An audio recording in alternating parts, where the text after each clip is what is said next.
First, Peter Strzok. Now the House Judiciary Committee wants to question former Deputy Attorney General Bruce Ohr and others in the Russia probe. Subpoenas could come as early as today. My next guest is suing for documents involving Ohr and others. Tom Fitton is the president of Judicial Watch. He joins me now. Tom, good to see you. Hey, Trish. How are you? What do you think might be there? What is your concern surrounding Ohr? Well, it's Ohr's communications with Fusion GPS, who was hired by the Clinton campaign and the Democratic National Committee to, quote, investigate Trump. They came up with the dossier authored by Christopher Steele.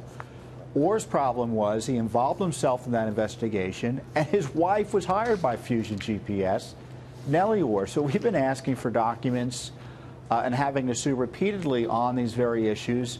And we just had to file yet another lawsuit to get this basic information about what Ohr was up to with Fusion GPS and Steele.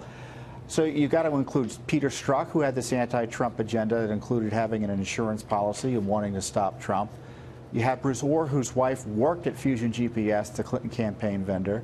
You had Christopher Steele, who another Judicial Watch lawsuit showed the FBI deemed not to be a suitable confidential human source, but who, according to documents leaked to Congress this week, show that Ohr was meeting with repeatedly to launder his information back into the FBI. It's an unholy, corrupt mess over at DOJ and FBI, the way Steele was handled.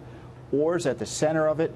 Strzok, Ohr, Congress is on the right track, and finally asking some of these people questions. It's been too long.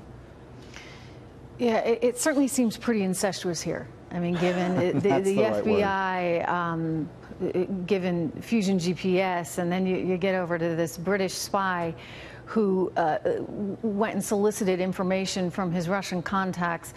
Let me ask you something, Tom. Do you think there's any chance that Vladimir Putin might have known this was all going on? I mean, if you want to use the greatest thing in our society against us, which is the openness of our society, maybe you're able to do that in a way that really undermines our faith in our institutions.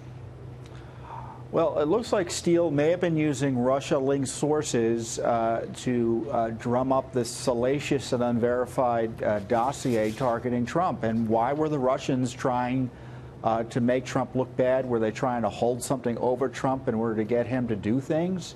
Why wasn't Trump warned about this prior to his being elected to the presidency?